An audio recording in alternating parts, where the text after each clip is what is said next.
Roube como um artista. Esse é o livro do Austin Kleon, que a Fernanda Pompeu, aqui da escola, sugeriu para leitura. Engraçado que eu estou agora quem tem acompanhado aí os áudios, né? Eu estou numa fase de leitura dos influenciadores da excelência. O que são os influenciadores da excelência? Eles entram nesse cenário, né? Há uma demanda hoje na sociedade, a sociedade hoje está saindo do armário. Nós ficamos no armário das mídias centralizadas. As mídias centralizadas criaram um grande armário em que as pessoas ficaram naquele armário e que as suas personalizações, as suas individualizações não tinham espaço na sociedade.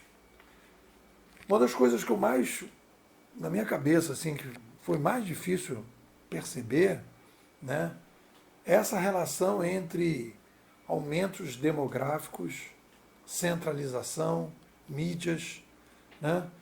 A gente não repara. Quando a gente vai ver, as pessoas vão analisando o ser humano, as pessoas assim vão falando da sociedade, que a sociedade isso, que a sociedade aquilo, que a gente está. Mas ninguém fala da população. E a coisa mais importante que existe na sociedade humana, numa tecnoespécie, é a população. Se você tem muita gente, você vai pegar um livro que é legal, né, que é aquele Colapso, do Jamie Dyer, ele vai falar disso. Uma sociedade estava bonitinha, toda bacaninha, e aí entrou lá um imperador super legal, aí ele começou a fazer coisas bacanas, aí o que aconteceu? Cresceu a população. E aí o que acontece? Aí começa demanda de água, demanda de comida, demanda de limpeza, aí começa a poluição, começa a doença, começa isso, começa aquilo, aí você tem que resolver o problema. E ele vai falar uma coisa interessante, né? As civilizações que pensaram no longo prazo, que pensaram em fazer assim, bom, a gente vai precisar fazer alguma coisa porque vai faltar água daqui a 5 anos, então vamos começar a preparar para não faltar, essas conseguiram superar os colapsos. E as que ficaram? E aí, o que acontece normalmente? Aquele grupo que tomou o poder fica pensando só nas felicidades, né, nas alegrias e não na felicidade estrutural, na felicidade conjuntural, fica pensando no dia a dia, fica aquela coisa, e os problemas vão acontecendo, e aí vem a onda do colapso, e colapsa todo mundo.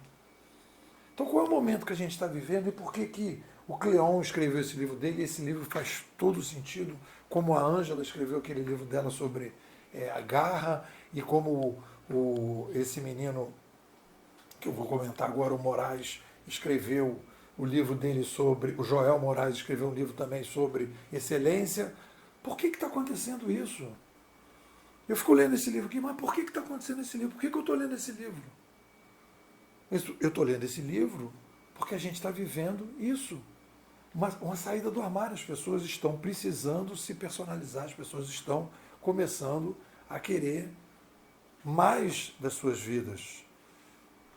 E aí surge aí, talvez um conjunto, né, conforme aqui a gente tem visto, né, de uns 20% que querem entrar nessa jornada de excelência, e desses 20%, né, um grupo menor ainda consegue levar a sua vida com essa jornada. Ontem eu estava conversando com a minha filha, ela virou e falou, mas todo mundo quer isso? Eu falei, não, nem todo mundo quer.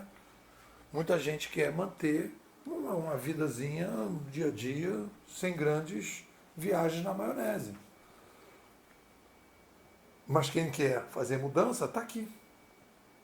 E aí, nesse livro, Roube como Artista, ele vai pegar o cenário artístico, ele vai fazer reflexões filosóficas sobre os artistas e vai expandir para a sociedade. E qual é a coisa interessante aí nessa expansão? Eu me lembro de um vídeo que eu vi naquele café filosófico de um psicanalista, e ele acho que é Hollenberg, né? E ele dizia que o John Lennon, na biografia dele, dizia: de tanto que eu imitei o Elvis Presley, eu virei John Lennon. E aqui o Cleon, ele vai fazer essa conversa exatamente isso.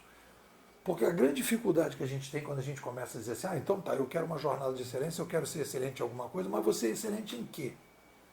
Aí ele fala: cara, quem que você admira? É uma pista. Quem você admira? Quem que você consegue dizer assim: cara, esse cara é muito legal, né? Dentro da sua atividade profissional. Aí você fala: se você gosta muito desse cara, aquilo ali é uma pista para você começar a tua jornada. Eu conto nesse artigo, já falei isso aqui algumas vezes, vou repetir, porque quando eu li o livro do Pierre Levy, eu falei: cara, esse é o cara. Quando eu estava estudando isso, que eu comecei a trabalhar com digital desde cedo, 93, eu já estava no digital, eu falei: cara, esse cara é o cara que está conseguindo explicar melhor as coisas que estão acontecendo. Aí eu falei: cara, eu sou um leviano, né? Vou ser seguidor do Levy. E aí comecei a não perder de vista o Pierre Levy. E ele fala exatamente isso nesse livro: não perca de vista. E vai, e aí pega os autores que são os pais, os padrinhos dele, e os padrinhos dos padrinhos, e vai seguindo, e vai caminhando, e vai caminhando. E uma outra coisa que ele sugere, que eu destaco nesse artigo, logo, são as primeiras reflexões sobre o livro do Cleon, vou fazer mais algumas. Ele fala: veja que tribo é essa. Qual é a tribo do Pierre Levy? A tribo do Pierre Levy é a canadense. E o padrinho do Pierre Levy é o McLuhan. O Pierre Levy ele não tem essa clareza, ou não colocou isso de maneira clara nos livros dele. Depois você vai descobrir. Aí a gente aqui na Bimodais, o que a gente fez? A gente é de uma escola de pensamento. E isso está no livro do Cleon. Você tem que ter esse senso de pertencimento. E aí então você vai copiando, e aí ele diz: de tanto que você copia. E aí o Joel Moraes, né?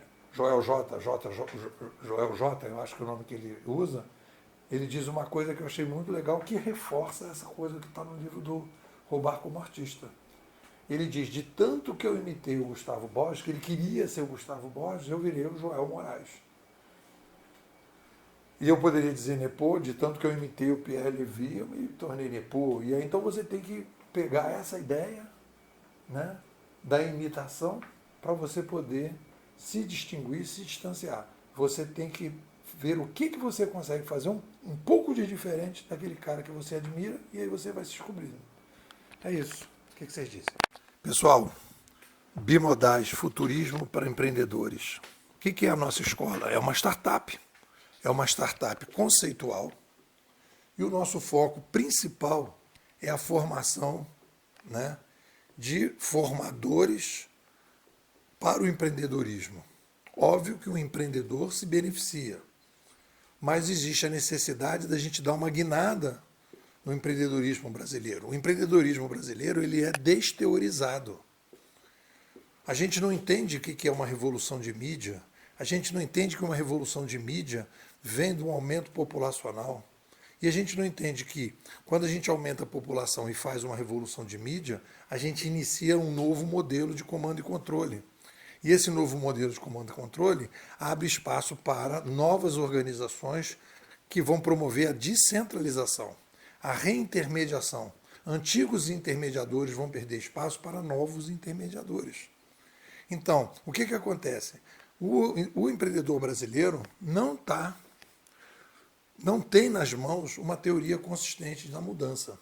E sem uma teoria consistente da mudança, o que ele vai fazer? Ele vai criar startups muito mais incrementais do que disruptivas, muito mais locais do que globais, porque a gente tem aí demandas parecidas com o Brasil, na China, na Índia, na Rússia, em outros países que cresceram que nem o Brasil, em que você, resolvendo o problema do Brasil, você pode exportar isso.